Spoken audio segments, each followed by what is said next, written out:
নমস্কার, কেমন আছেন সবাই? এলিয়ার গৃহকোণের আরো একটি নতুন রান্নার ভিডিওতে আপনাদের সবাইকে স্বাগত। অনেক দিন পর আজ আবার নিয়ে আসলাম নতুন একটা রেসিপি। আশা করি আপনাদের ভালো লাগবে। চারিদিকে তো পুজোর গন্ধ চলেই এসেছে। শরতের আকাশে মা দুর্গার আগমনের সুর কিন্তু বেজেছে। তো দেখুন, আজ আমি শেয়ার করব chicken fried rice. Chicken fried rice করতে এখানে একটুখানি চিকেন নিয়েছি, আর ওদিকে রয়েছে পেঁয়াজ, আদা, রসুন কুচি, আর একটুখানি কিন্তু ভাত আমি করে নিয়েছি। ওটা আগে, সেটা আর আপনাদের সাথে শেয়ার করিনি, কারণ এটা সকালবেলা বানাচ্ছি আমি বাচ্চাদের টিফিনের জন্য। বুঝতেই পারছেন কতটা ব্যস্ততা। তো চিকেনটাকে একটু ম্যারিনেট করে নিচ্ছি, একটুখানি দিয়েছি সয়া সস, আর ওখানে কর্নফ্লাওয়ার, নুন, আর এই যে ডিমের সাদা অংশটা দিচ্ছি, আর দিয়েছি একটুখানি গোলমরিচ গুঁড়ো। যেহেতু চিকেনটা খুব কম, তাই আমি ডিমের জাস্ট সাদাটা দিলাম, ইয়েলোটা দিলাম না, দিলে অনেকটা আর কি লিকুইড হয়ে যেত, তো তাতেই অনেকটা লিকুইড হয়ে গেছে। তো সেই জন্য আর একটু কর্নফ্লাওয়ার দিলাম, আর এখানে দিচ্ছি অল্প একটু রসুন আর একটুখানি আদা। এটা দিয়ে ভালো করে ম্যারিনেট করে আমি কিন্তু রেখে দেবো। সকালবেলাতে প্রচন্ড ব্যস্ততা, তাও ভাবলাম ওদের জন্য একটুখানি বানিয়ে দিই অন্যরকম টিফিন। কারণ আমি রোজ দিনই অন্য অন্য রকম আলাদা আলাদা রকম টিফিন ওদের দিই, ওরাও নিয়ে যেতে পছন্দ করে। তো সেই জন্য আর এবার কিন্তু কড়াইতে সাদা তেল দিয়েছি, সাদা তেল দিয়ে চিকেনের ছোট ছোট পিস করে নিয়েছি। আমি চিকেনটাকে বাড়িতেই ছোট ছোট পিস করে নিয়েছিলাম, সেটাকে ভালো করে ফ্রাই করে নিচ্ছি।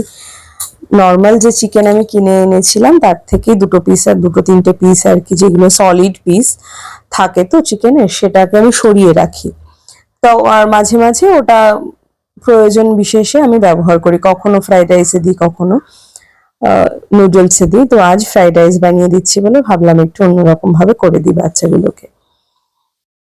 আর এই রেসিপিটা কিন্তু পুজোর সময়, যেহেতু পুজো চলে আসছে, লোকজন তো আমাদের বাড়িতে আসবেই, তো তখনও কিন্তু এটা চলতে পারে। খুব তাড়াতাড়ি হয়ে যায়, ভীষণ ইজি। আর আমার রেসিপিগুলো কি বলবো, খুব ফাঁকিবাজি একটা রেসিপি। আমি একদম অত তামঝামের মধ্যে যেতে পারি না বা যাই না, কিন্তু বেশ অন্যরকম টেস্টি হয় কিন্তু খেতে। ওই চিকেনগুলো কিন্তু ভাজা হয়ে গেছে, আমি আর তুলিনি, সাইড করে রেখে ওই তেলের মধ্যে রসুন আর আদাটাকে ফোড়ন দিয়েছি। আর ওই যে ডিমের ইয়েলোটা রেখে দিয়েছিলাম, কুসুমটা, সেটাকে ভালো করে কিন্তু নাড়িয়ে ভেজে নিচ্ছি। তো বললাম না, ফাঁকিবাজি বুদ্ধি, এই যে তাড়াতাড়ি ঝটপট হয়ে যায়, আবার তুলতে গেলে সময় লাগবে, সুতরাং ওগুলোকে আমি কড়াইয়ের মধ্যে দিয়েই কিন্তু ভালো করে ভেজে নিচ্ছি। তাড়াতাড়িও হয়ে যায়, খেতেও ভালো লাগে। ওইখানেই ওর মধ্যেই খুব অল্প পরিমাণে একটু পেঁয়াজ কুচি দিচ্ছি, আমি আমার পরিমাণ মতো দিচ্ছি, আপনারা অবশ্যই আপনাদের ভাতের আর চিকেনের পরিমাণ অনুযায়ী দেবেন। তো এই যে ভালো করে কিন্তু ভাজা হয়ে গেছে, পেঁয়াজগুলো যেহেতু দিয়েছি তাই আরেকটু যাতে লাল লাল করে হয়, সেই জন্য একটু লবণ দিলাম। লবণ দিয়ে কিন্তু আমি ভালো করে নাড়িয়ে নিয়েছি। যখন হয়ে গেছে প্রায় পেঁয়াজগুলো নরম, তখন কিন্তু আমি এই ভাতগুলোকে দিয়ে দিয়েছি। ভাতটা আমি যেহেতু সকালবেলায় করেছি, তো ঠান্ডা করার জন্য না আমি এটাকে একটু ডিপ ফ্রিজে ঢুকিয়ে দিয়েছিলাম। প্লেটের ওপর রেখে ঠান্ডা করেছি ফ্যানের নিচে দিয়ে, তাও দেখলাম ঠান্ডা হলো না। তো একটা টিফিন বক্সে ভাতগুলোকে নিয়ে ডিপ ফ্রিজের মধ্যে 10 মিনিটের জন্য রেখে দিয়েছিলাম। ভাত ঠান্ডা হলে না খুব ঝরঝরে হয়, আর মেশাতে, ফ্রাইড রাইসের জন্য মেশাতে খুব ভালো হয়। গরম ভাত দিলে সঙ্গে সঙ্গে দলা পেকে যাওয়ার একটু চান্স থাকে, কখনো একটু নরম হয়ে যেতে পারে ভাত। তো সেই জন্য আমি কিন্তু এখানে দেরাদুন রাইস ব্যবহার করিনি, নর্মাল একদম রাইস যেটা দিয়ে আমরা ভাত খাই সেটাই ব্যবহার করেছি। আর একটুখানি, খুব অল্প পরিমাণে দিচ্ছি একটু সোয়া সস, আপনারা চাইলে চিলি সসও দিতে পারেন। আর এখানে একটু আমার কিছু মিক্স হার্ব ছিল, সেগুলো দিয়েছি। আমার যেহেতু বাচ্চা, আমি সেই জন্য চিলি সসটা অ্যাভয়েড করে গিয়ে খুব অল্প পরিমাণে একটু চিলি ফ্লেক দিয়েছি, মানে জাস্ট কয়েকটা ওপর থেকে, সে দেখতেই পাচ্ছেন কতটুকু দিয়েছি, খুবই অল্প পরিমাণে, জাস্ট একটু ফ্লেভারের জন্য, আর কিছুই নয়। একটু চাইনিজ ফ্লেভার আসবে, ভালো লাগবে ওদের খেতে।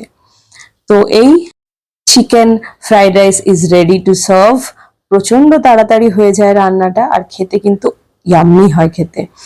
আমার বাচ্চাদের তো ভীষণ পছন্দ হয়েছিল। চিকেন ফ্রাইড রাইস আর চিলি চিকেন জাস্ট অসাধারণ হবে কম্বিনেশনটা। তো আমি আর চিলি চিকেনের রেসিপিটা আজ শেয়ার করলাম না আপনাদের সাথে, শুধুমাত্র ফ্রাইড রাইসের রেসিপিটাই শেয়ার করলাম। আশা করি আপনাদের ভালো লাগবে আমার এই রেসিপিটা। কেমন লাগলো অবশ্যই কিন্তু কমেন্ট বক্সে জানাবেন আমাকে। আপনাদের এই সুন্দর সুন্দর কমেন্টস, সুন্দর সুন্দর কথা আমাকে কিন্তু আরো নতুন নতুন ভিডিও বানাতে অনেক বেশি উৎসাহ দেয়। তো আজ এই অবধি, আবার দেখা হবে অন্য কোনো দিন অন্য কোনো ভিডিওতে। ততক্ষণ পর্যন্ত ভালো থাকবেন, সুস্থ থাকবেন।